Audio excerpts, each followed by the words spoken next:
las tres gunas, sattva, rajas y tamas. Sattva, pues incuestionablemente es la armonía, la belleza, la felicidad auténtica.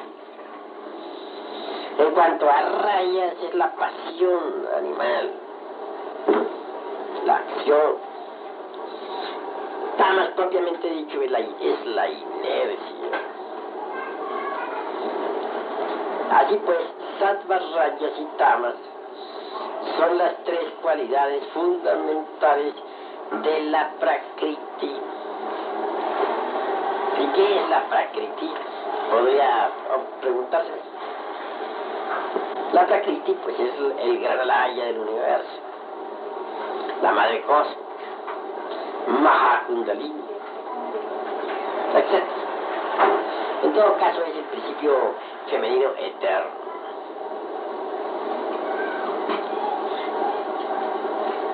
Antes de que se iniciara la aurora del Mahabharata, es claro que sattva, rajas y tamas, las tres gunas, se hallaban en perfecto equilibrio. No había descompensación alguna. Entonces reinaba el Mahapralaya, la noche cósmica.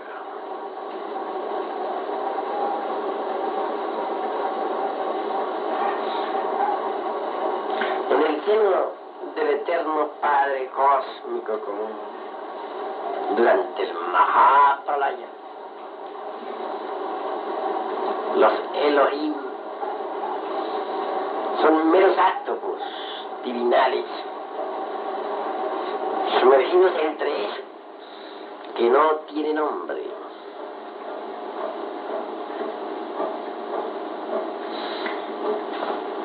La alteración de las tres gunas, sattva, rajas y tamas, se debe a que esos átomos primordiales, divinales, o simplemente chispas virginales, anhelan ser algo o alguien.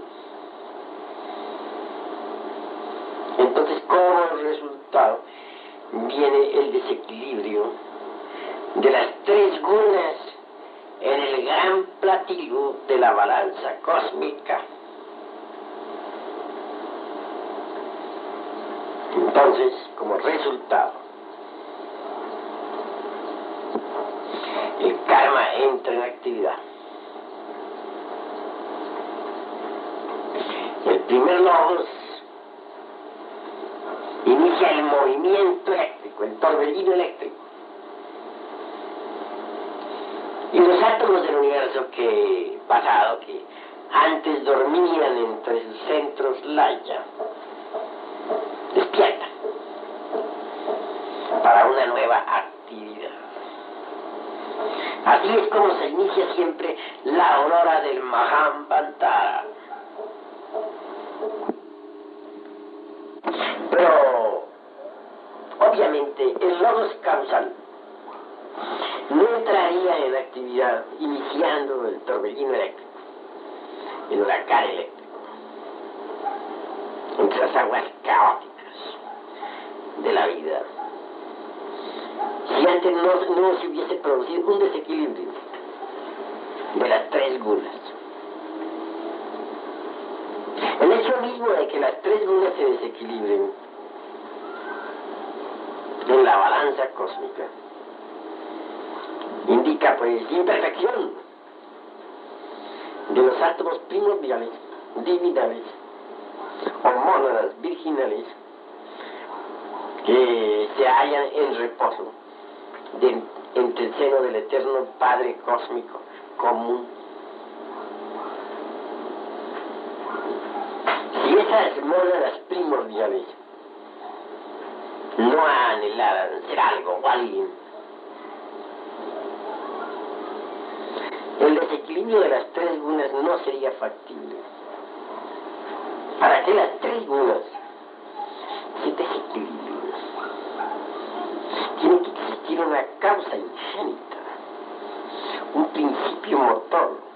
ignoto profundo, yo encuentro tal causa causal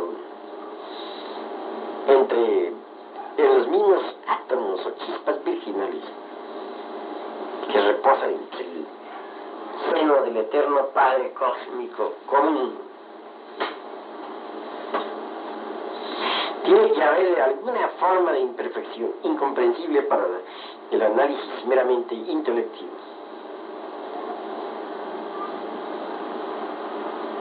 que viene naturalmente a convertirse en esa ingénita causa que a su vez hace que las molas sumergidas entre el seno del eterno Padre cósmico común deben ser algo o alguien. Si esas molas gozaran de la absoluta perfección, no desearían ser algo o alguien. Entonces el desequilibrio de las tres gunas tampoco sería factible.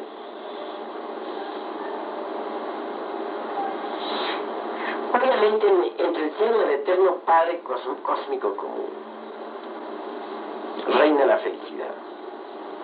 Cuando una chispa virginal cualquiera sea que se sumerja entre esa dicha, no desea vida, dijéramos, de tipo egoístico, no quiere ser algo diferente al Padre, pues dentro de sí misma encontrará distintos niveles, o mejor dijéramos superniveles de felicidad. Mucho se ha dicho sobre el ser, y todo el mundo anhela conocer a su propio ser. Cuando uno ya lo ha conocido, es dichoso, pero entonces desea conocer más a su propio ser, y solamente dentro de sí mismo puede encontrar ese más. Aquel que ha logrado pasar la puerta 13 de la cábala hebraica se sumerge entre el seno del eterno Padre cósmico común. Al hacerlo encuentra allí a su ser, pero cuando ha logrado descubrir a su ser e integrarse con él, resulta que su ser está más adentro, y cuando mediante algunos esfuerzos ha logrado pues superarse más, encuentra que su ser aún es más profundo. Conclusión: el ser no tiene límites ni orillas. ¿Cómo podríamos poner límite al ser? No es posible. Pero bueno, concretemos un poco para que se pueda entender esta cuestión mejor. Miremos la constitución humana. La cábala hebraica tiene, ya sabemos que tiene 10 sefirotes. Si empezamos por Malkut, es el sefirote que corresponde al cuerpo físico. Si continuamos con Yesod, encontramos el asiento vital donde está la energía creada. El tercer sefirote es naturalmente el cuerpo astral, que es Hot. Y en cuanto al cuarto sefirote, que es el mental, nos encontramos con el Yah. Mucho más allá tenemos el quinto sefirote, que es el alma humana, Tiferet, el causal. Y aún más allá está el sexto sefirote, que es Geura, el rigor, el Budi, la bella Elena, etcétera, etcétera. El séptimo sefirote es Geura, o sencillamente Chesed, el íntimo. Pero más allá del íntimo, Logos. Binah es el octavo sefirote, el Espíritu Santo. Noveno, el Cristo íntimo, que es el noveno sefirote. Y en cuanto al viejo de los siglos, Keter, es el 10º sefirote. Cuando uno ha recibido la iniciación de Keter, obviamente ha logrado la integración completa con el viejo de los siglos. Pero más allá está la terrible puerta, la puerta 11, donde muy raro es el que se atreve a golpear. Y el que golpea sin estar preparado morirá. Es el 11º sefirote. Ain Sop Out. Cuando uno logra el éxito, se une con algo que está más allá del viejo de los siglos. Ya dije, Ain Sop Out. El 12avo sefirot es diferente. Ain Sop. Y la cuarta 3 es la de Ain. Aquel que ha logrado integrarse con Ain está listo pues para sumergirse entre el seno del eterno Padre Cósmico común. Pero al sumergirse entre el seno del eterno Padre Cósmico común, uno encuentra que dentro de sí mismo, a pesar de haberse integrado con el Ain, hay algo más. El ser. Y trabaja naturalmente para llegar a él. Y cuando lo logra, cambia la felicidad entre el mismo seno del eterno Padre Cósmico común. Entonces al sumergirse, al no querer ser nada ni nadie, buceando entre sus propias profundidades, se encuentra que su ser está más adentro. Y al descubrirlo, nuevos cambios de armonía y belleza inextinguibles se verifican entre el proceso de aquel que no tiene nombre. Y esto que estoy diciendo no tiene límites ni orígenes. De manera que la gloria entre el seno de la deidad incognoscible y pura realmente no tiene un límite jamás. Nunca, jamás. ¿Quién podría ponerle límites al ser? Si el ser es Dios mismo, ¿quién podría limitar a Dios? Pero cuando uno quiere ser algo distinto al ser, cuando desea existir aunque sea como un cosmocrato, obviamente cae de hecho en el mundo de las 3 leyes.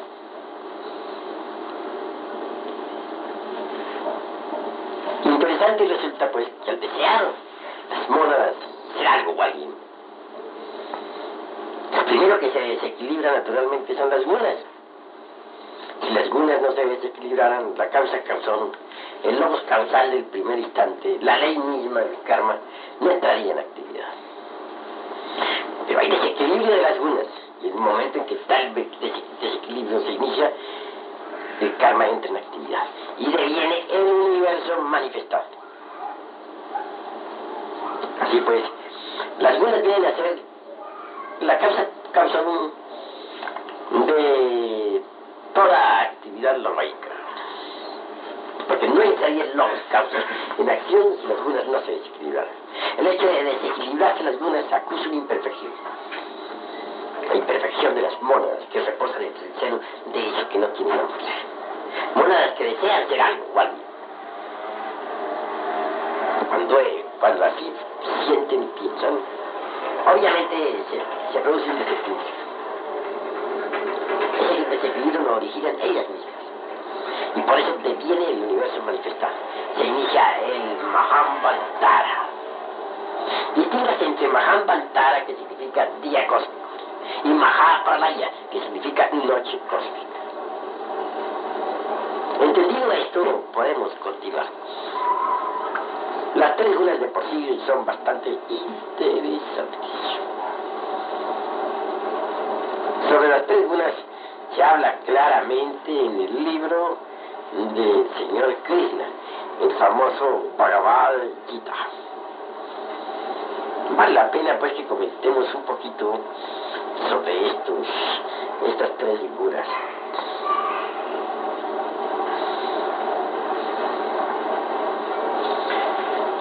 Dice el Bhagavad Gita lo siguiente: oh Krishna,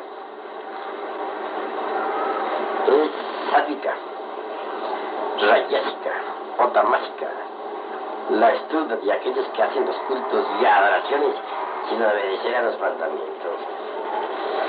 Dijo el bendito Señor: los Sharada, que según su naturaleza traen los seres encarnados, es triple: sátvika, rayásica y tamásica.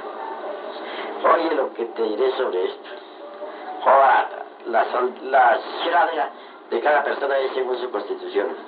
El hombre es un producto de su saya, él refleja su Sharada. Los hombres sátvicos, es decir, en quienes predomina la guna sattva, adoran a los devas, es decir, les rinden culto a los devas, seres celestiales. Los devas son los mismos ángeles o seres divinos. Los rayásicos rinden culto a quienes, a los yakshas y rakasas, seres con poderes sobrenaturales, y los tamásicos a los espíritus y los elementos. Así pues, no hay que olvidar pues que las gentes de tipo completamente sátrico rinden culto a los devas, a los ángeles divinos, a los seres inefables, a los Elohim, aquellos en quienes predomina la laguna rayas, que es la de la pasión o acción, rinden culto ya a los seres con poderes sobrenaturales. Y los tamásicos, en quienes predomina naturalmente la laguna de la inercia, rinden culto a los espíritus y a los elementos de la naturaleza. Los hombres que practican severas austeridades, dice el Bhagavad Gita, no recomendadas por las escrituras, solo por ostentación y egoísmo, esos apegados y concupiscentes, desprovistos de sensatez, torturan a todos los órganos del cuerpo y a mí también, que moro dentro del cuerpo. Conócelos, son de propósito demoníacos. Y vale la pena comentar esto, ¿no? Los hombres que practican severas austeridades no recomendadas por las escrituras. Es decir, hambres terribles, que se martirizan, en fin, que hacen cosas violentas, solo por contemplación y egoísmo.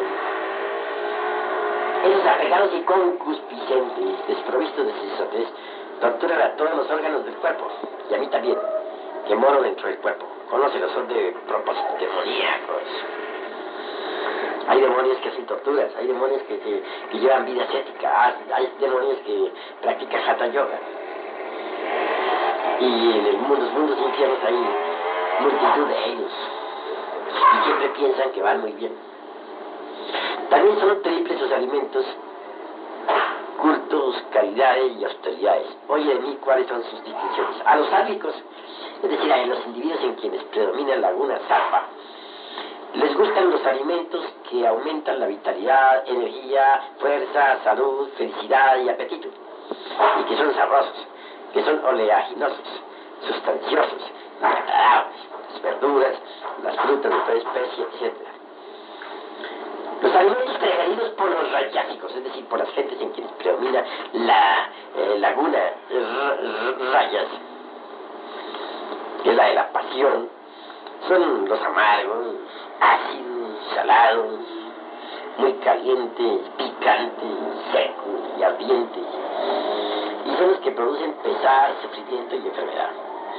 Vale la pena reflexionar en esto, ¿no? Vale la pena que pensemos nosotros en que los alimentos rayásicos, o sea, los muy amargos, poner mucha atención en esto, los ácidos, salados, muy calientes, picantes, es decir, con bastante chilito y tal, secos y ardientes, producen pesar, sufrimiento y enfermedad. En cambio, vean ustedes, para que reflexionemos bien, cuán distintos son los alimentos sáficos. Todos los que sean oleaginosos, sustanciosos y agradables. Las verduras, las frutas, todo eso. En cuanto a los alimentos preferidos por los tamásicos, es decir, por aquellas gentes en que predomina la runa tamas, laguna tamas, no runa sino guna, son los desabridos, casi descompuestos, malolientes, restos del día anterior, comida fría y alimentos impuros. De manera que las gentes en quienes predomina la laguna tamas, las gentes tamásicas, les gustan los alimentos desabridos. Vea usted qué cosa. Los alimentos descompuestos, malolientes, restos del día anterior, sobrados o recalentados, la comida fría y los alimentos impuros. Esos son alimentos propiamente de la gente tamásica. No debemos olvidar aquí esto. Comentarlo bien vale la pena que lo reflexionemos y que de verdad escojamos nuestros alimentos. En cuanto a mí, francamente, les digo a ustedes que a mí no me gustan los alimentos de tipo tamásico. No me gustan las comidas desabridas, ni los alimentos descompuestos, ni malolientes, ni tampoco los alimentos del día anterior, ni la comida fría. alimentos impuros como el cerdo, etcétera, etcétera, me parecen desagradables. De manera que sí vale la pena observar qué comen las gentes, ¿no? Escoger uno más bien los alimentos sádvicos, las frutas, las verduras y todo eso. El yajna sádvico se hace según los mandamientos, concentrándose en el culto, solo por el culto, por hombres que no desean el resultado. Son gentes que aman el culto, que lo adoran, pero que no quieren resultados egoístas. Oh, tú el mejor de los bratas. El yajna rayásico, o sea, pasionario, se hace por tentación y deseando los frutos, el mérito.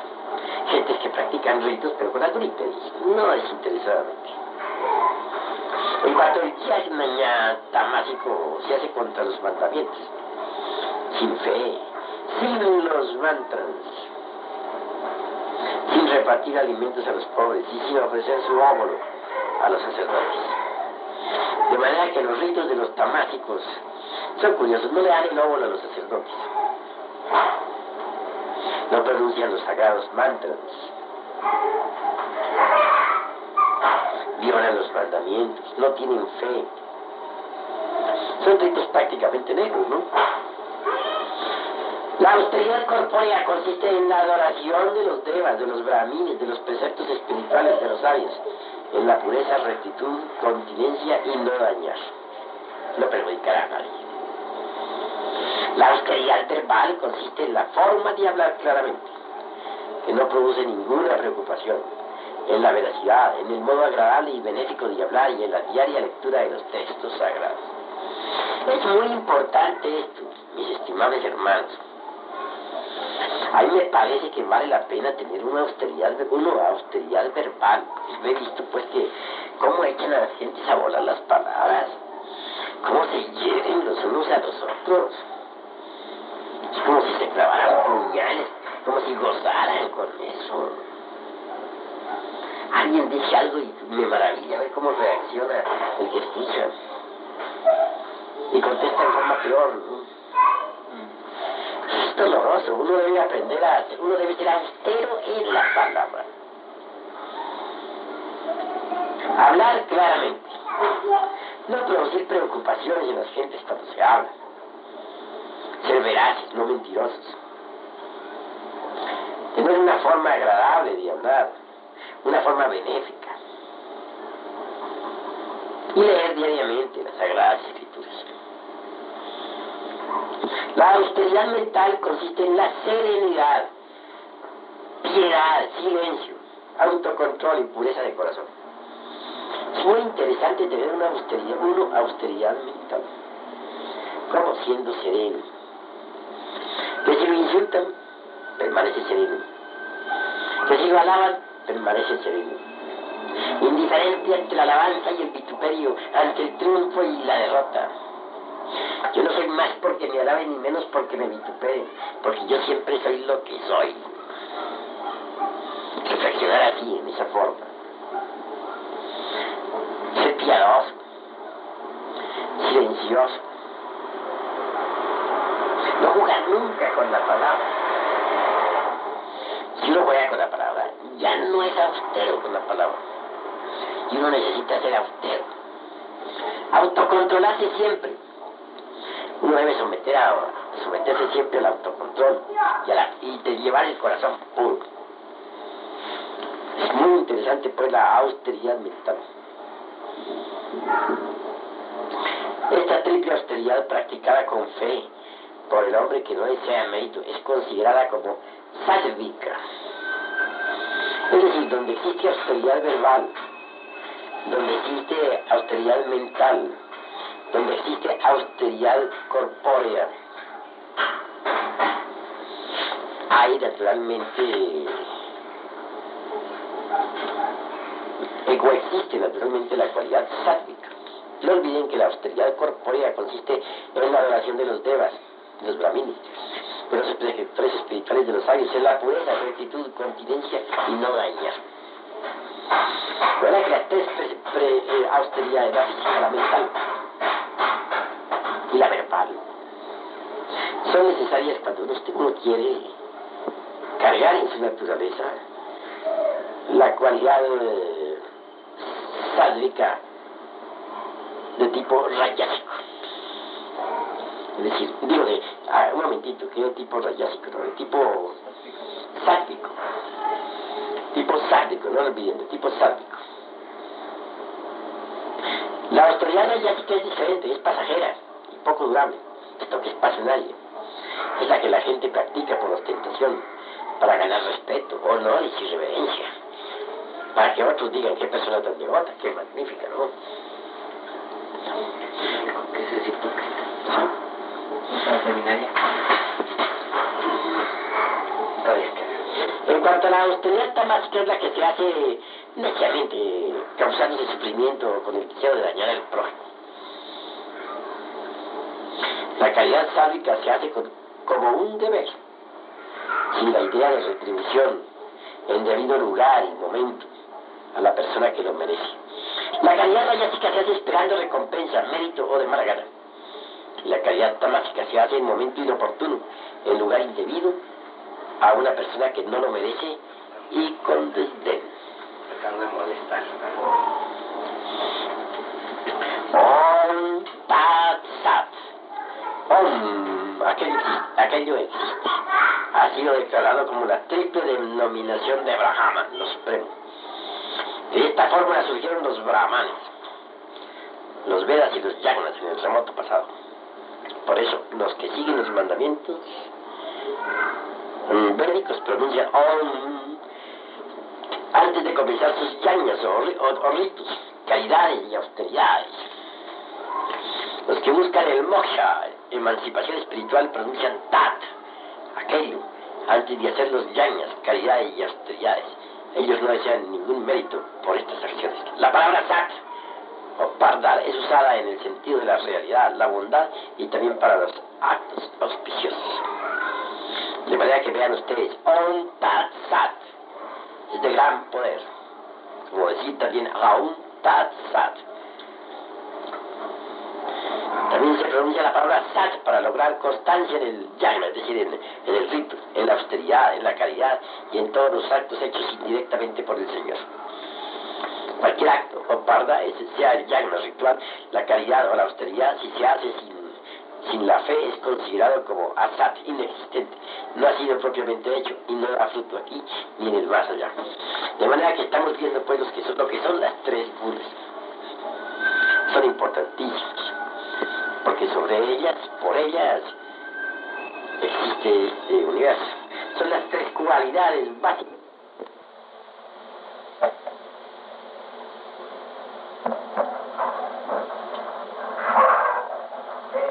Yo quiero preguntarle, bueno, acerca de, con toda la explicación que nos ha dado acerca de las gunas, podría decirse que esto da contestación a la pregunta básica, fundamental, que está basada, digamos, la filosofía. Es, digamos, de dónde venimos, ¿no? Pues, desde luego esto está también íntimamente relacionado con quiénes somos y hacia dónde vamos, pero yo creo que la explicación que nos da de las gunas pues da definitivamente una contestación al hecho de dónde venimos, ¿no? Porque así es como se inicia realmente el origen nuestro también. Claro. Ahora lo que yo quería preguntarle, bueno, es cuando entra en la manifestación, cuando se inicia, digamos, el día cósmico, entonces dentro de este inicio del día cósmico entra en manifestación nuestras esencias, ¿no? Bueno, la esencia entra en actividad mucho más tarde. Ya para que la esencia de cada criatura entre en actividad, pues se necesita el descenso de la gran vida, ¿no? Pero obviamente que si no fuera por el día cósmico, la esencia no entraría pues en actividad. Con el día cósmico entra en actividad toda esencia. Pero en realidad la esencia se manifiesta ya en todo su conjunto, ¿no? Cuando la creación entra en su manifestación física. Bueno, desde mucho antes la esencia ya está en actividad, ¿no? La esencia entra en actividad cuando se inicia la aurora del Mahamantara, ¿no? Ahí esencia empieza en el cuerpo totalmente mental. Pero si no tiene cuerpo mental, las esencias de hombre, ¿en qué cuerpo van a ir a brincar? Simplemente actúan como elementales inocentes en proceso de descenso, ¿no?, hacia el mundo físico. Porque como quiera que el universo comience su proceso de desarrollo en el mundo de la mente, en la sustancia mental concreta, pues obviamente las esencias empiezan actuando sobre la materia mental. Pero no quiere decir que las esencias de todo lo creado ya puedan por tal motivo poseer cuerpo. Mucho más tarde el universo mental cristaliza en forma astral. También es cierto y de todas verdades, ¿no? Pero eso no quiere decir que las esencias tengan cuerpo. Pues cristaliza en la forma etérica, también es cierto, pero no quiere decir que las esencias tengan cuerpo etérico. Y por último, viene la manifestación del universo en su forma física. Entonces las esencias han descendido hasta el reino mineral propiamente dicho.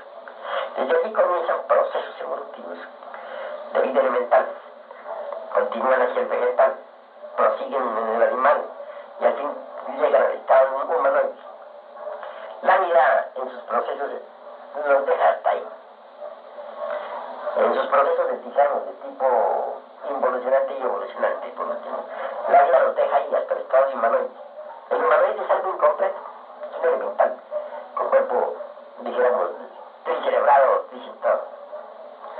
Si el humanoide quiere avanzar un poco más, completarse, entonces tiene que crearse los cuerpos existenciales superiores del ser para convertirse en hombre, ¿no? Obviamente el humanoide siempre cae, se convierte, dijéramos, en una criatura demasiado animalesca, ¿no? De por sí es animal, pero dijéramos se ensucia con las pasiones animales, desarrolla el ego en su naturaleza. Sin embargo, debe eliminar el ego, crear los cuerpos solares, y entonces se convierte en un hombre auténtico, ¿no? En todo caso, la vida viene en involución desde el absoluto hasta el reino mineral. Desde el reino mineral evoluciona hasta el humano. Desde el humano, el humanoide, mejor dicho, si quiere continuar, si quiere salirse de la rueda de las involuciones y evoluciones, pues obviamente tiene que hacer algo distinto. Tiene que trabajar sobre sí mismo, tiene que acabar de crearse por sí mismo, crear los cuerpos existenciales superiores del ser dentro de sí mismo, convertirse en un hombre verdadero y en un Dios dentro de sí mismo, trabajando sobre sí mismo. Esa es la cruda realidad de los seres. Por decir así, el hombre rayático de raya es el que está en la rueda del samsara. Es el hombre pasionario, el hombre que está entregado a las pasiones animales. Pero el rayo es la pasión. Salva es la armonía, la felicidad, la belleza. El salva es aquel que llegó al tetragramatón, el hombre 5, ¿no? Sí, cuando uno consigue el equilibrio perfecto de las tres lunas dentro de sí mismo, se convierte en lo que se llamaría un hombre sáttvico. Hombre perfecto. Ahora que el proceso de la esencia está íntimamente relacionado con el rayo de la creación. Pues sí, la esencia naturalmente, como te dije primero, viene descendiendo de región en región, ¿no? Tan pronto existe la vía láctea, la esencia comienza sus procesos de descenso, ¿no? Hasta el mineral, desde el mineral prosigue sus procesos ya, desde el animal inicia sus procesos de, el mineral inicia sus procesos de ascenso, hasta el estado humano ahí. Pero eso ya es, digamos, hasta el nivel más para poder descendente, digamos. Claro. Por eso es que se que para volver otra vez al absoluto se tiene que iniciar el proceso inverso, ¿no? Inverso, sí. Y regresar otra vez, salir del mundo de las 48 leyes y pasar de las 24, luego de las 12, luego de las 6 y ahí a las 3 hasta volver al absoluto. Decía yo, por eso dice que para poder ascender, primero se tiene que descender. Claro, se desciende primero hasta los mundos minerales, para poder volver a ascender. Claro. Para poder subir aquí. De ahí ese trabajo en la novena esfera. Bueno, ya ese es más hondo, más profundo. Yo estoy hablando de una primera bajada cuando se escribe el universo, en que la gran vida vino desde el absoluto hasta el mundo físico. Entonces la esencia ha tenido que venir pues de arriba hasta el mundo físico para volver para escalonarse subiendo por el vegetal y el animal hasta el humanoide, ¿no? Bueno, hasta ahí, esa es la bajada de la vida hasta el mundo físico. Que después ya en el mundo físico que de ciencia sometido a la rueda del samsara es otra cosa. En esa rueda se gira incesantemente 3.000 ciclos de 108 vidas cada uno. Ya es distinto.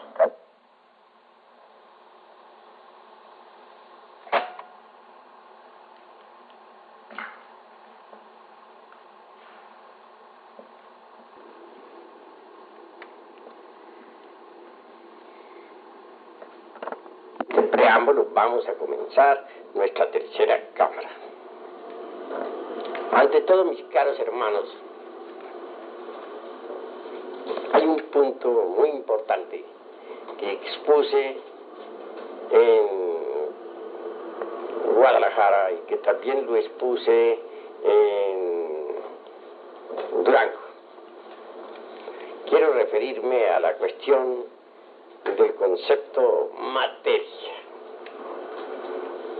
Obviamente, decía y dije en todas esas cátedras que la materia es algo que los materialistas no conocen. Es incuestionable que resulta demasiado empírico llamar materia a todo por igual.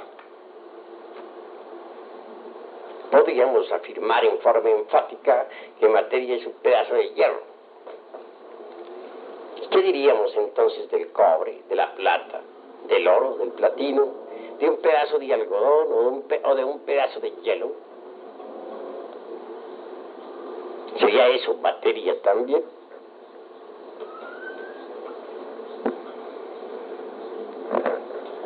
Si un químico en un laboratorio llamara fósforo a todos los elementos químicos que existen en el mismo, ¿no sería acaso tal afirmación absurda? No menos absurdo resulta denominar materia a cualquier elemento, a cualquier sustancia, per se, es decir, por sí. Quienes así proceden son empíricos, pero no científicos en el sentido trascendental de la palabra.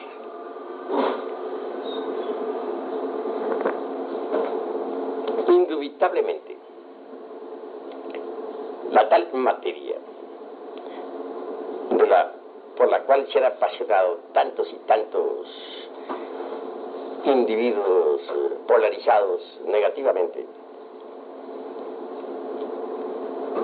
es terra incognita para la ciencia oficial, mas tiene sus pontífices y sus dogmas inquebrantables y sus Biblias. Por ejemplo, la dialéctica de Carlos Marx. Me refiero en forma enfática a la dialéctica materialista. Sería el libro Biblia de los secuaces del dios materia. Eso es indubitable. Con todo y esto, y lo que estamos afirmando en forma enfática, digo que lo que se llama materia, o eso que denominan materia, como sustancia es incognoscible, per se. En latín quiero decir por sí.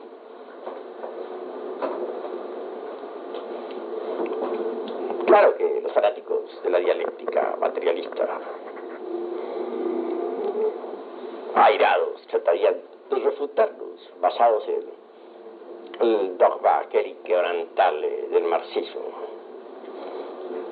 que rechaza las afirmaciones categóricas de don Emmanuel Kant en aquello que se dice por sí o en sí mismo, etc.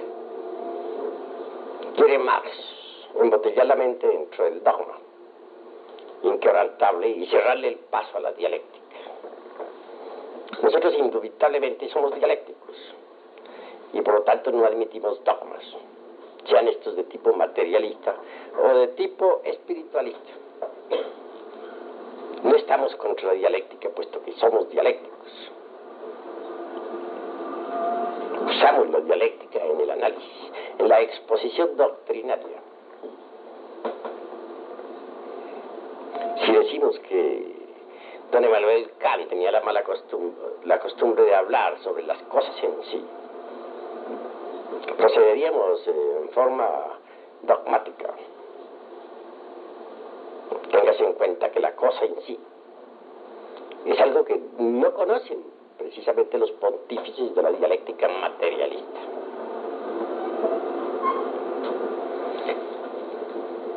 Andando pues por este camino de las disquisiciones filosóficas, entramos en terrenos verdaderamente sorprendentes.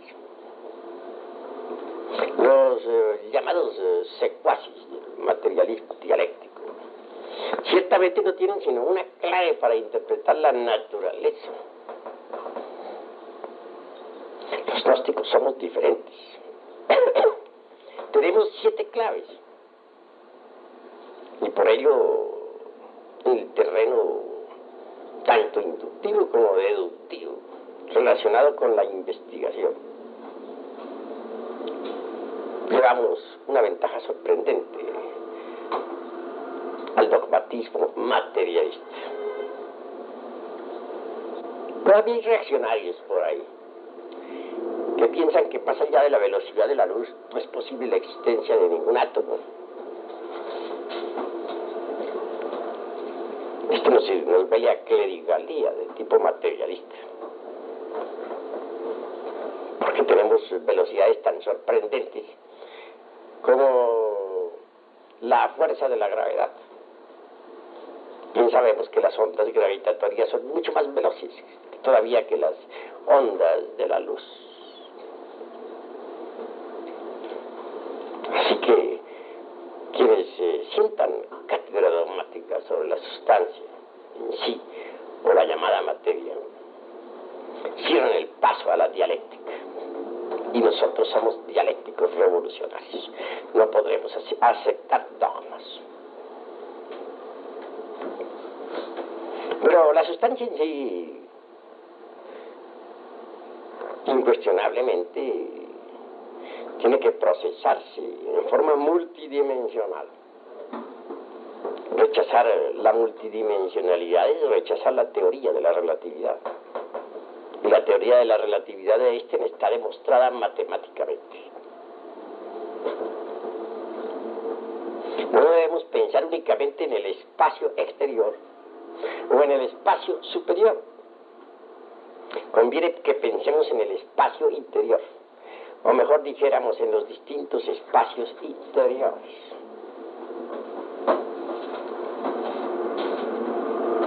Se sienta cátedra siempre afirmando que la naturaleza tiende a agotarse. Aparentemente esto resultaría axiomático cuando contemplamos los procesos involutivos de la misma. Mas téngase en cuenta que evolución e involución se hermanan y constituyen el eje mecánico de toda existencia universal. Lo que sí sucede es que además de la evolución y de la involución, hay otra ley completamente diferente.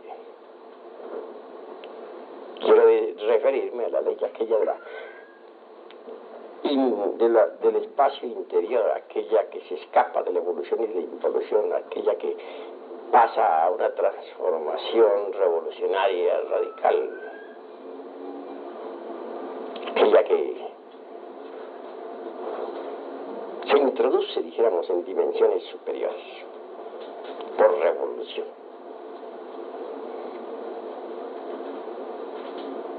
Bien, consideradas las cosas desde este punto, un día la naturaleza se habrá agotado, eso es obvio, aparentemente agotado, eso es incuestionable. Mas sucederá que en vez de proseguirse en los procesos evolutivos e involutivos, la naturaleza misma se habrá volcado en esta dimensión de tipo superior.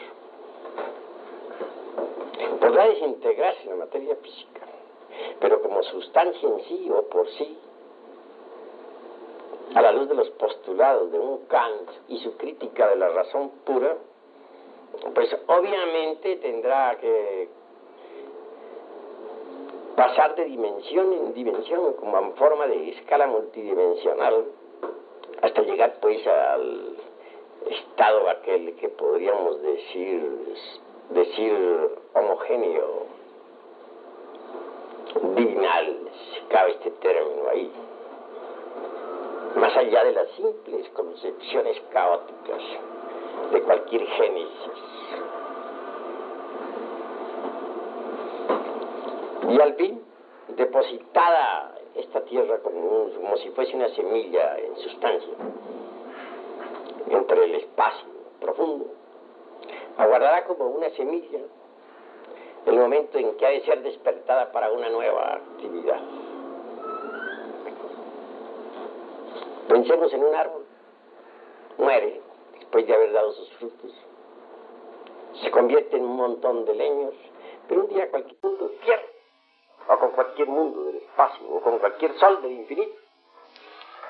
Un día dejará de existir, pero continuará como simple germen en el espacio profundo, inconfundible con el espíritu universal de vida, o con el gran alaya del universo. Entonces, allí aguardará el momento de una nueva manifestación. Obviamente, cuando tal instante llegue, la fuerza eléctrica, el huracán eléctrico, el torbellino eléctrico polarizará nuevamente esa sustancia y nacerá un nuevo caos, por ende. Y es el fuego o el logos quien fecundará tal caos. Tal caos podríamos llamarlo, y lo hemos llamado otras veces, el limbus o el mysterium magnum. Tal caos en sí mismo pertenece a esa materia de que otro día les hablara, llamada el Yastes. Los orientales la denominan Sababa. Indubitablemente, tal germen, después de que haya sido diferenciado por el impulso eléctrico, o polarizado, o bipolarizado, viene a ser, o vendrá a ser, fecundado por el fuego. Y entonces, de ese caos nacerá una nueva vida. Surgirá el anima mundis, en forma nueva. Descenderá de dimensión en dimensión a través de sucesivas cristalizaciones hasta aparecer como un mundo nuevo.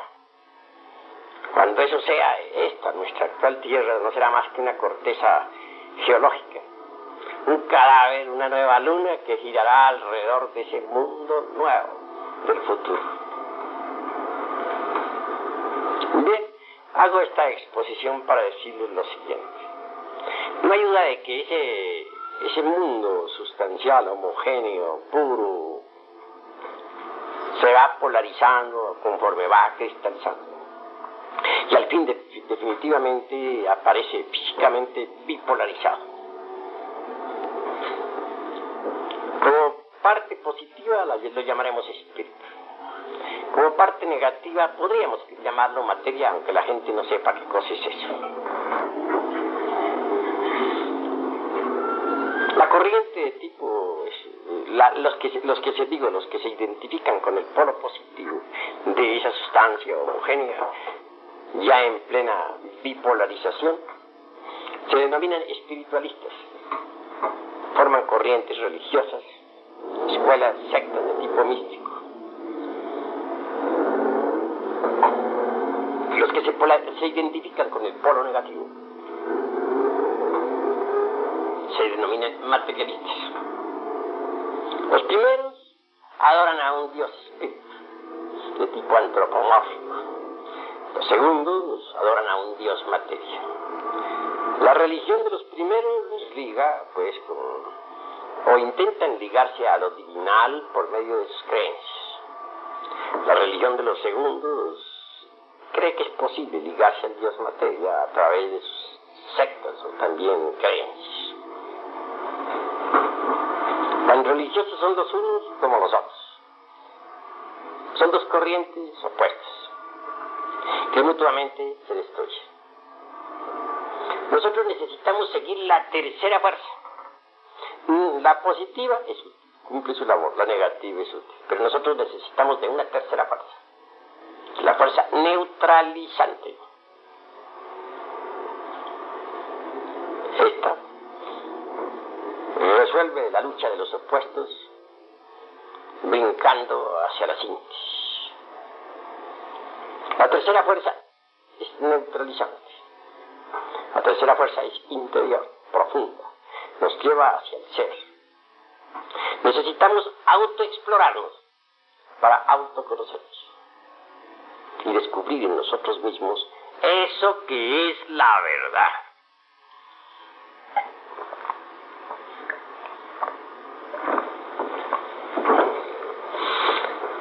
Los espiritualistas creen en un Dios antropomórfico.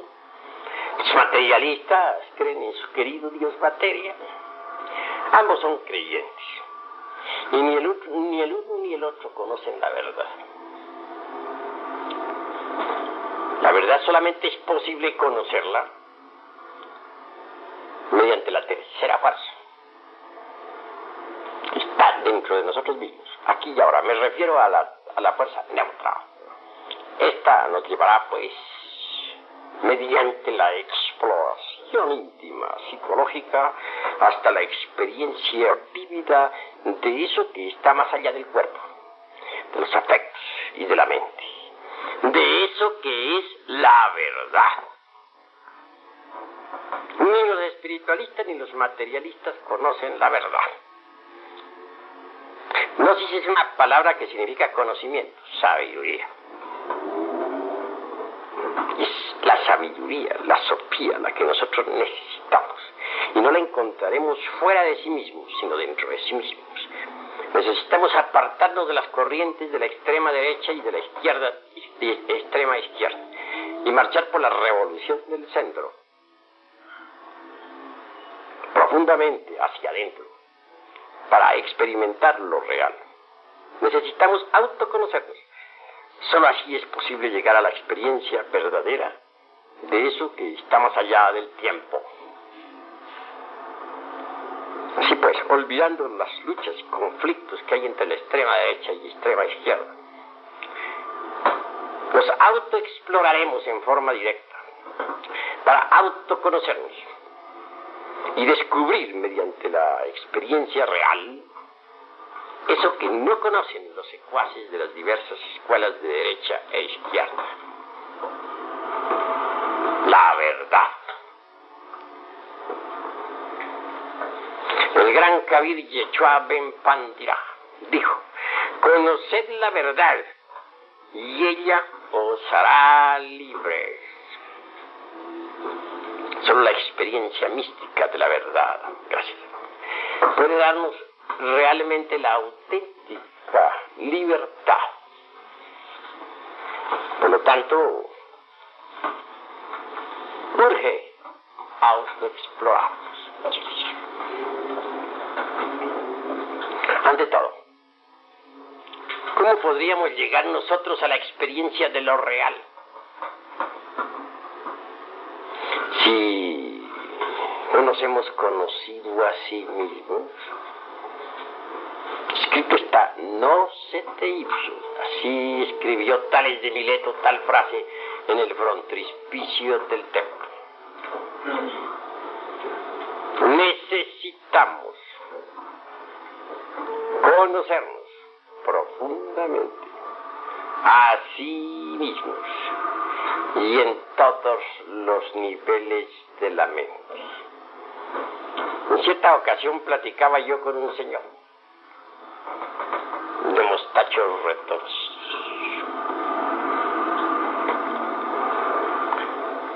Me decía él que a sí mismo se conocía. Le dije: señor, si usted se conoce a sí mismo, dígame, ¿cuántos átomos tiene un pelo de su bigote? El hombre se quedó estupefacto, sudó frío. Dijo, no lo sé. Le dije, pero si no conoce un simple pelo de su bigote, ¿cómo se va a conocer totalmente a sí mismo? Realmente no pudo él, de forma alguna, rechazar lo que le dije. Él hubiera querido, naturalmente, refutarme ante el veredicto solemne de la conciencia pública. Pero ciertamente el argumento era, dijéramos, convincente. Y en modo alguno podía él rechazarlo. Tales de Mileto fue ante todo, pues, un gran iniciado en la Grecia antigua. Fue alguien que descolló por su sapiencia.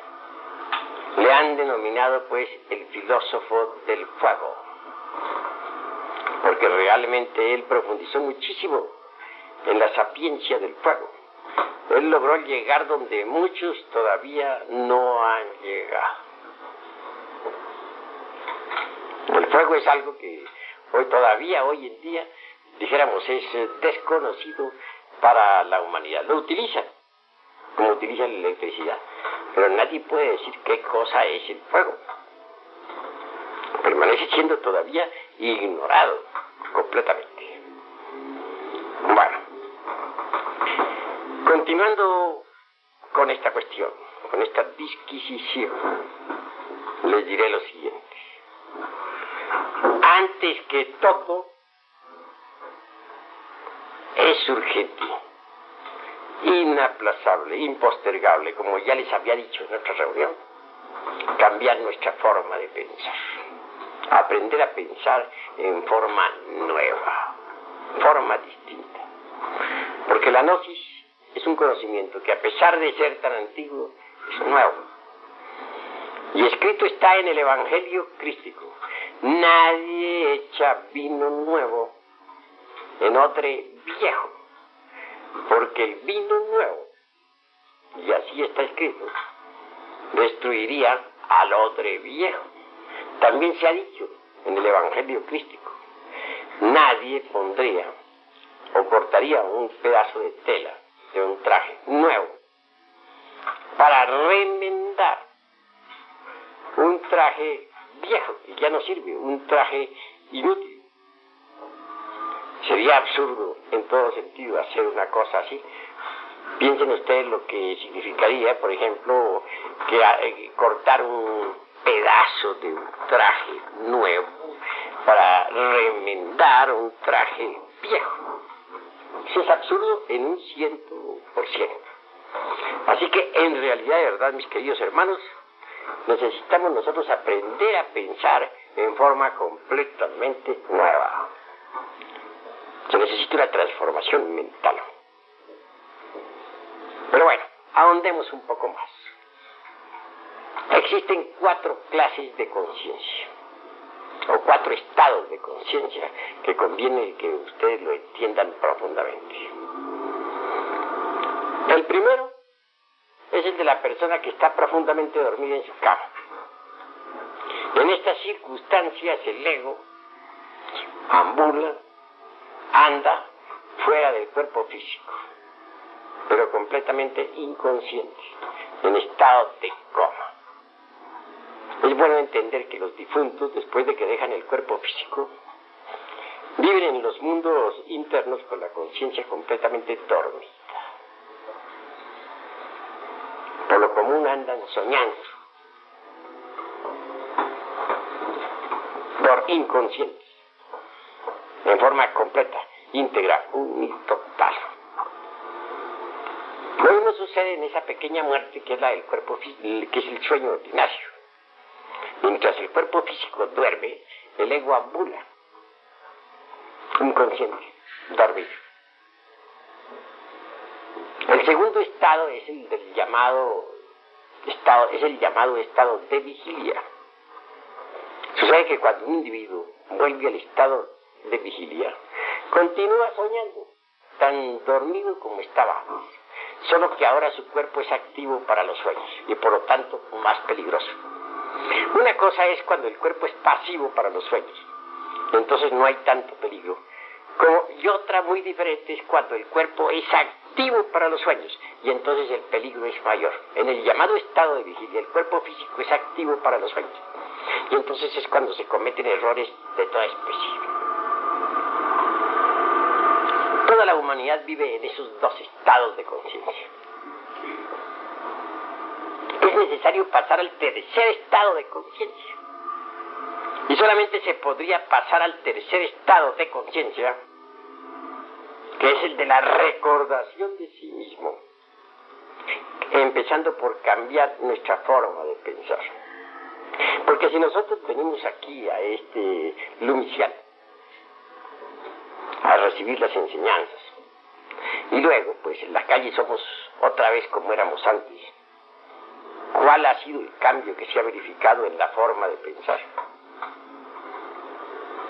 ¿De qué se sirve recibir las enseñanzas aquí en esta cátedra si en la casa, en la calle, en el trabajo continuamos como siempre con nuestras emociones negativas, con nuestras reacciones ante los impactos del mundo exterior, con los mismos celos de siempre, con los mismos odios acostumbrados, etcétera? Hay que cambiar, claro está, la forma de pensar. Aprender a pensar en virtud de las enseñanzas que aquí se reciben. Porque si se reciben las enseñanzas y la forma mecánica de pensar sigue como siempre, entonces ¿cuál es el cambio? ¿No sería posible pasar al tercer nivel o tercer estado de conciencia, que es el de la recordación de sí mismo, si nosotros no cambiamos previamente nuestra forma de pensar? Incuestionablemente, si deseamos un cambio, habremos de empezar por cambiar el aspecto intelectual y el aspecto emocional. Esto significa eliminar de sí mismos todo ese automatismo inconsciente e intelectual que hemos tenido, todos esos procesos de la mente razonadora, todos esos celos, todos esos hábitos antiguos, esa ira, todo ese odio. Urge el cambio radical en el intelecto, si es que queremos pasar a un nivel superior del ser, es decir, si es que queremos nosotros pasar al tercer estado de conciencia, que es el de la recordación de sí mismo. Cuando uno se está identificando con un insultador, continúa uno así en ese momento, continúa uno, no digo en esos instantes,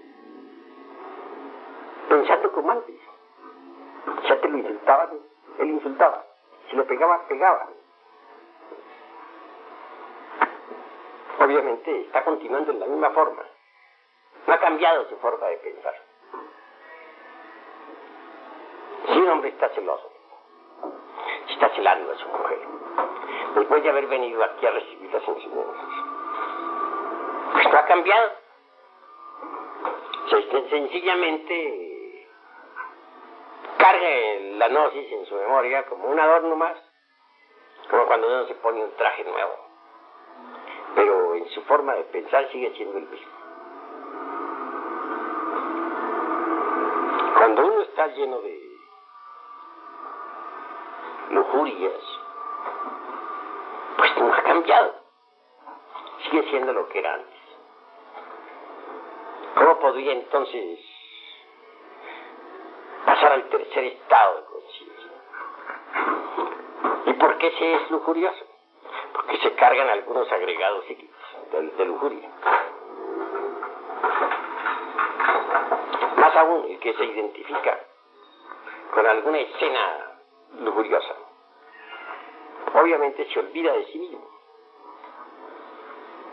Y en ese momento se manifiestan lujurias. Da oportunidad a los yoes de la lujuria para que ellos hagan lo que quieren.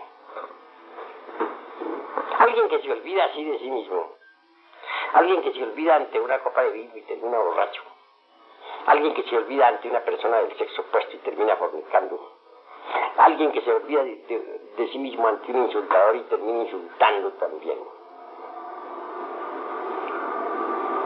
Pues en verdad que no está preparado todavía como para pasar al tercer estado de conciencia, que es el de la recordación de sí mismo. Porque sería contradictorio suponer, siquiera, que un hombre haya pasado al tercer estado de conciencia y se olvide de sí mismo. Si el tercer estado es precisamente recordación de sí mismo. Sí, pues o ha pasado o no ha pasado al tercer estado. En esto no puede haber vaguedades de ninguna especie. Bueno, un paréntesis, podría abrirse una ventanita ahí para que no haya tanto calor, porque está haciendo mucho calor. Abran ustedes esas ventanas. Mucho más.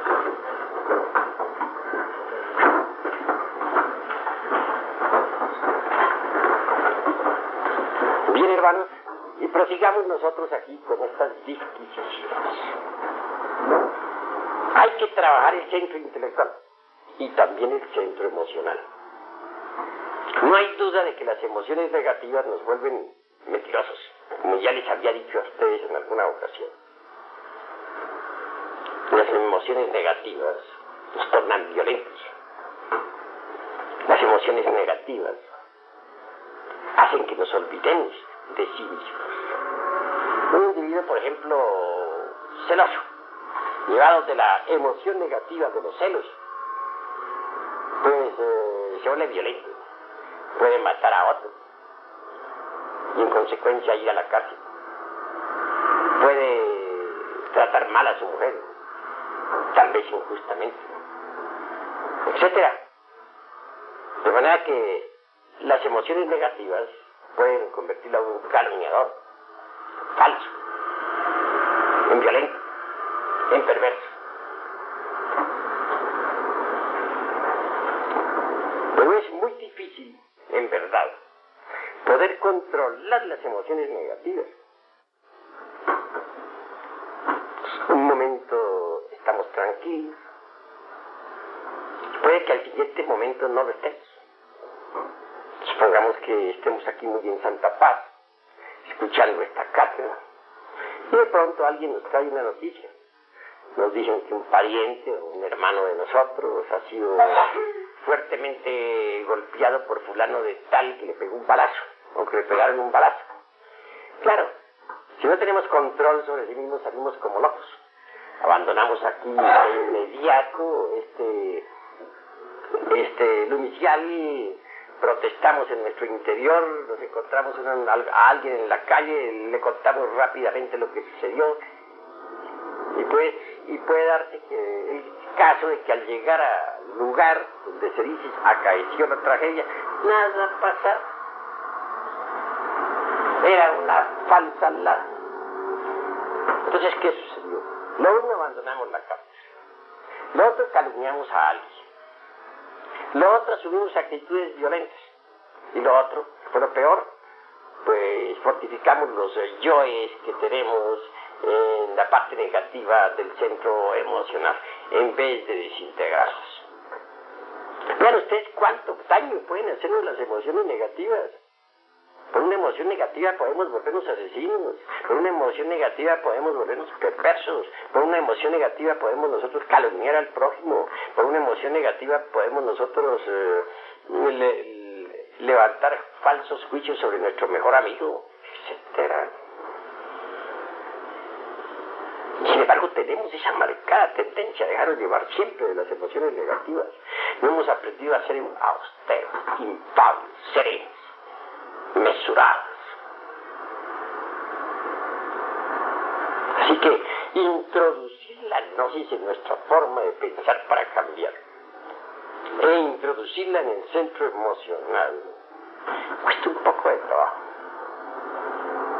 Pero si nosotros pensamos en lo que son los centros, de la máquina orgánica. Por ejemplo, el centro intelectual tiene algo del centro motor y algo del centro del movimiento.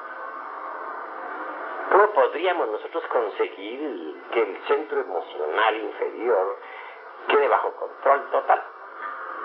Si decimos voy a tener fuerza de la voluntad, no me voy a dejar llevar de emociones violentas, negativas en ningún momento, puede ser que a las primeras de cambio fallemos terriblemente. Entonces necesitamos introducir la dosis aquí, en la mente, sentir la emoción superior que produce la gnosis y un poquito de voluntad que hayamos adquirido. Nuestra gnosis y la emoción superior nos permitirá controlar completamente a las emociones inferiores y negativas.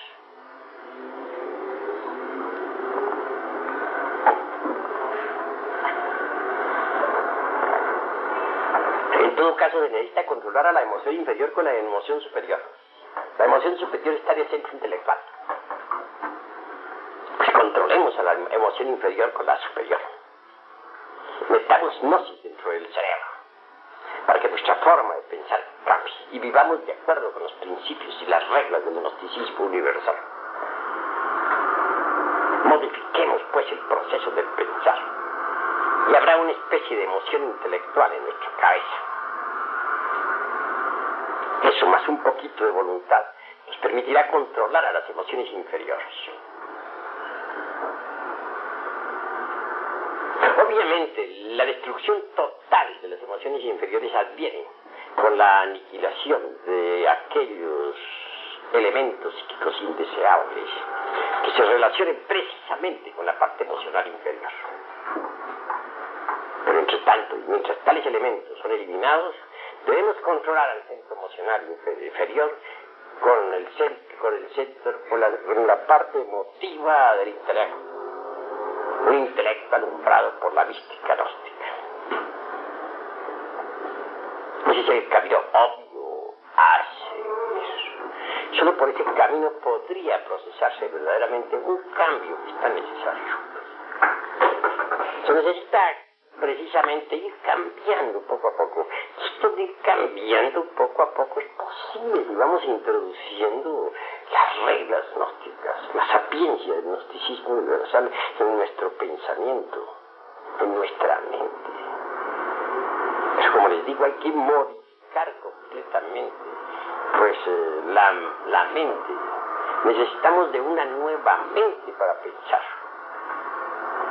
Porque con la mente vieja, con esa mente ya decrépita, con esa mente ya deteriorada, con esa mente acostumbrada a todo este tren de vida que normalmente llevamos, no sería posible provocar un cambio en nosotros mismos. Así que el centro de la mente y el centro emocional deben ser trabajados con las reglas gnósticas, con las enseñanzas que hemos dado, si es que de verdad queremos un cambio definitivo en nuestra forma de ser, de sentir. Necesitamos pensar en forma nueva, sentir en forma nueva, obrar en forma nueva.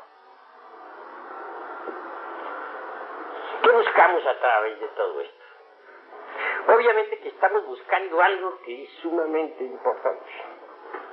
Estamos buscando en verdad purificar la conciencia cósmica que está embotellada entre nosotros. Hay una gran conciencia. Me refiero a la conciencia cósmica. Desgraciadamente la conciencia cósmica está enfrascada entre el ego. Purificar la conciencia solamente es posible aniquilando el ego. Si no se resuelva pasar por la aniquilación budista, jamás podría lograr la purificación de la conciencia. Es obvio que con la aniquilación budista, el despertar de la conciencia se convierte en un hecho. Una conciencia despierta es una conciencia purificada mediante la aniquilación del ego. Eso es indubitable. En todo caso,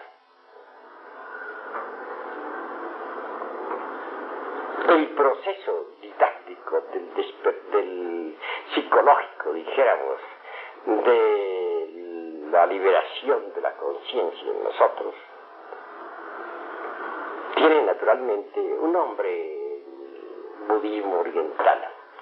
Se le denomina Alaya Vijnana. Alaya Vijnana. Este Alaya Vijnana guarda alguna relación con el cuerpo de ley, que es el Dharmakaya. El Dharmakaya en sí mismo, como sustancia ser, es inmortal, divinal. El cuerpo ley del Dharmakaya nos da eso que podríamos denominar omnisciencia. Si por algo al cuerpo ley se le llama Dharmakaya, es porque es el resultado de tremendos trabajos hechos en nosotros mismos y dentro de nosotros mismos, aquí y ahora. El cuerpo de Dharmakaya pueda sumergirse entre el vacío iluminador, y más aún que pueda llegar a la talidad que está más allá del mismísimo vacío iluminador. Es innegable. Es innegable. Quien posea el cuerpo de Dharmakaya ha llegado a la felicidad real y a la verdad última.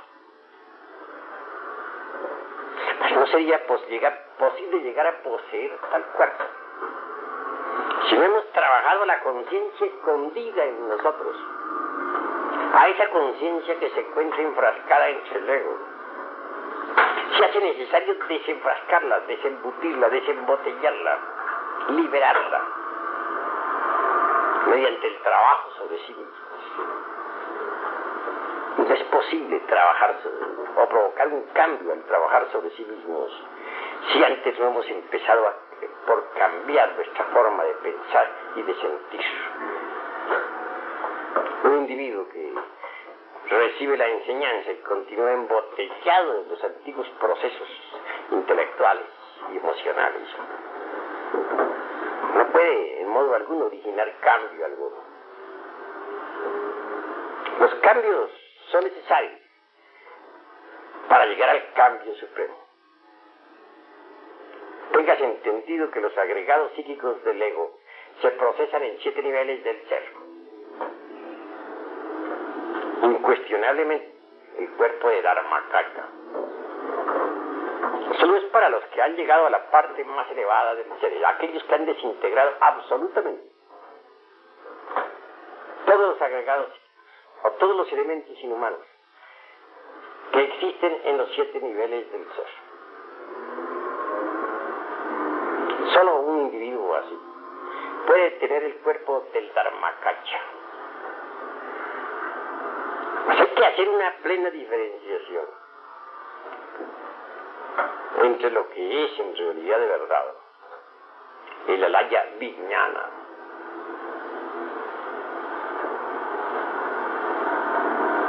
y lo que es el Sunyata. El Alaya Vijnana nos mantiene dentro de los procesos meramente psicológicos, dentro del trabajo psicológico que tenemos que hacer en nosotros mismos y dentro de nosotros mismos aquí y ahora. Mientras alguien esté dentro de los procesos psicológicos de la Alaya Vijnana, podrá así, en ausencia del querido ego, entre comillas, porque el querido no tiene nada, experimentar eso que no es del tiempo, esto que está más allá del cuerpo, de los afectos y de la mente, eso que en el oriente denominan el vacío iluminador. Pero tal experiencia no significa, ya claro, hallamos en realidad de verdad, realizado en sí mismos al vacío iluminado. Sunyata es diferente. Cuando alguien poseyendo el cuerpo del Dharmakaya está a un paso más allá de la conciencia absolutamente despierta, se sumerge no solamente en el vacío iluminador, sino que logra entrar en la talidad. Indubitablemente sabe lo que es en sí Sunyata. Así que Alaya Vijnana es un concepto meramente psicológico. Sunyata es un concepto ontológico, indubitablemente. En todo caso, quiero que entiendan ustedes claramente a través de estas disquisiciones que una cosa es la maquinaria esta espantosa y terrible de la relatividad, y otra cosa absolutamente diferente, el vacío iluminador.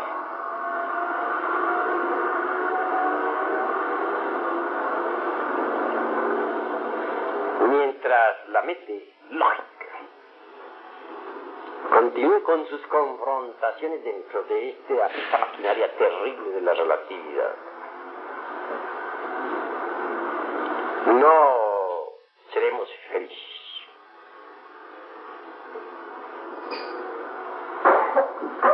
Pensemos en que una cosa es el concepto psicológico,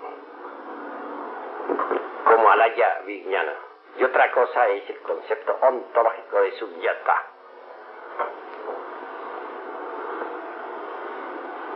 La mente, la conciencia embotellada en las confrontaciones lógicas de la teoría de la relatividad, no podría encontrar dicha verdadera, porque no es en la lógica donde podremos encontrar la dicha, sino en Sunyata. Cuando uno distingue, pues, al concepto psicológico del concepto ontológico, podría pensar tal vez en lo que es lo epistológico, o en la epistología, o en el pensar epistológicamente.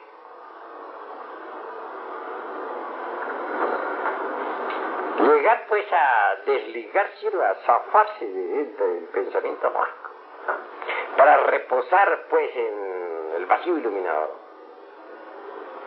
es el máximo anhelo que tenemos. Pero claro, yo ya estoy definiendo metas, de que mientras nosotros estemos embotellados en las confrontaciones lógicas, no podremos de verdad saber qué cosa es el Sunyata, porque Alaya Vijnana no es Sunyata. En forma similar diría lo siguiente: les he enseñado a ustedes lo que es la meditación. Les he dicho que, por ejemplo, nosotros en vida podemos experimentar eso que no es del tiempo, en ausencia del ego. Hasta les he dado un mantra para que trabajen con él. Eso es obvio. Un día cualquiera podrían ustedes llegar a esa dicha. Porque si la conciencia está puesta en una cantina, allí estaremos nosotros. Si la conciencia está en la plaza en el Zócalo de México, allí estaremos nosotros. Y si depositamos la conciencia entre el vacío iluminador, allí estaremos nosotros. Eso es obvio. Pero antes de llegar a la experiencia del vacío iluminador, aspiramos nosotros, naturalmente, y trabajamos. Eso es claro. Estamos, dijéramos, dentro del mundo de las confrontaciones lógicas. Pero una cosa es el vacío iluminador como concepto, y otra cosa es el vacío iluminador como experiencia. Ustedes pueden vaciar la mente de toda clase de pensamientos, por ejemplo, para hacer el vacío en la mente, el vacío total, el cero radical, absoluto. Si lo pueden, si lo quieren, pueden. Pero mientras existe en la mente durante la meditación la idea de que ustedes quieren el vacío iluminador, entonces el vacío continúa siendo para ustedes un concepto. Y nada más que un concepto. Se están procesando estrictamente dentro de la alaya vijnana. El día que ustedes logren el vacío del vacío en su propia mente, que no es la nada como piensan muchos ignorantes ilustrados que nos critican. Entonces, en verdad, habrán conseguido, ciertamente y en forma directa, la experiencia de eso que está más allá del cuerpo, de los afectos y de la mente. Pero mientras el vacío continúe en ustedes como un simple concepto al cual, o como un anhelo, o como una idea, o como algo a lo cual ustedes aspiran, pues no lo experimentarán. Pero cuando lleguen ustedes al vacío del vacío, en que ya ni siquiera, ni remotamente, dijéramos, se acuerdan de que están meditando, sino que en verdad se han hecho el vacío y se han olvidado de la idea del vacío, que es diferente. Entonces habrán experimentado el sunyata. Bueno, ¿qué es lo que quiero con todas estas disquisiciones hoy en día, aquí ante ustedes? Una, que por ahora no es posible que ustedes puedan sumergirse entre el seno del vacío iluminador. Pues por lo menos siquiera sepan en qué punto se encuentran. En realidad, de verdad, ustedes se encuentran, hablando epistemológicamente, en alaya vijnana, trabajando por lograr un día, mediante la aniquilación budista, la liberación final en sunyata. Eso es todo. Esto requiere naturalmente mucha atención, porque queremos en verdad que todos logren un día tal aniquilación y que salgan de lo meramente conceptual para entrar en la experiencia de lo real.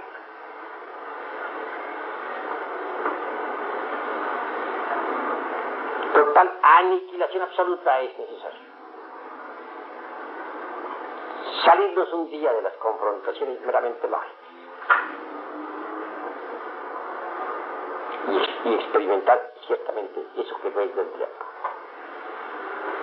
Así como en vida, por ejemplo, necesitamos ahorrar energías para crear el segundo cuerpo psicológico, que es el astral, que así se denomina.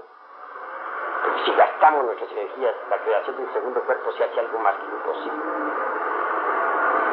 Aquí también necesitamos, a través de la didáctica esta de la alaya, de la gran alaya universal o de la alaya vijnana, y aniquilando los agregados psíquicos, como los vayamos aniquilando, las energías se van acumulando en nosotros. Y tales energías después nos permitirán ciertamente la creación del cuerpo del Dharmakaya.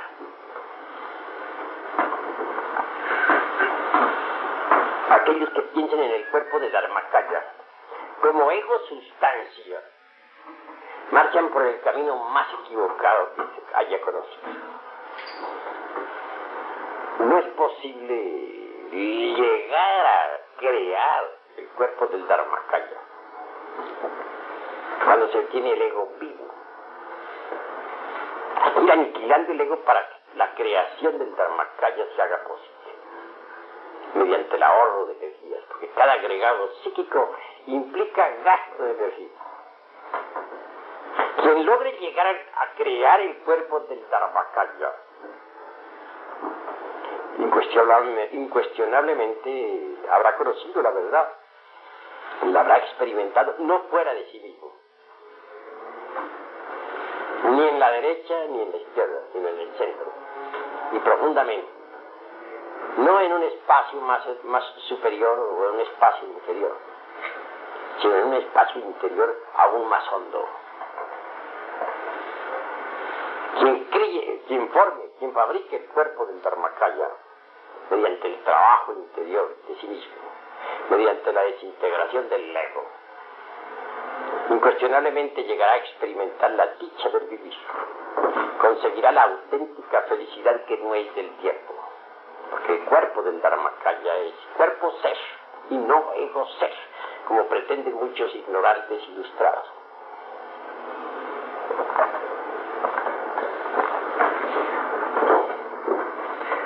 Así, mis queridos amigos, me parece pues que en vez de inclinarnos nosotros ya hacia la corriente de la derecha, ya hacia la corriente de la izquierda, apelemos a la fuerza neutralizante, a la tercera fuerza, que está dentro de nosotros, porque esta nos permitirá llegar a la síntesis, a la liberación final, a la verdad última, que la creación del cuerpo del Dharmakaya en cada uno de nosotros. Van viendo ustedes con qué objeto insisto en la necesidad de cambiar la forma de pensar y de sentir. Tiene un solo objeto: provocar un cambio interior de fondo mediante el trabajo esotérico, gnóstico, crístico. Y a medida que ese cambio se vaya verificando, nos iremos acercando más y más a la dicha de los Dharmakayas. En última síntesis, anhelo que cada uno de los aquí presentes, trabajando sobre sí mismo, fabrique así interiormente, muy hondamente, el cuerpo del Dharmakaya. Hasta aquí, pues, esta cátedra, más quedan abiertas las puertas en este momento para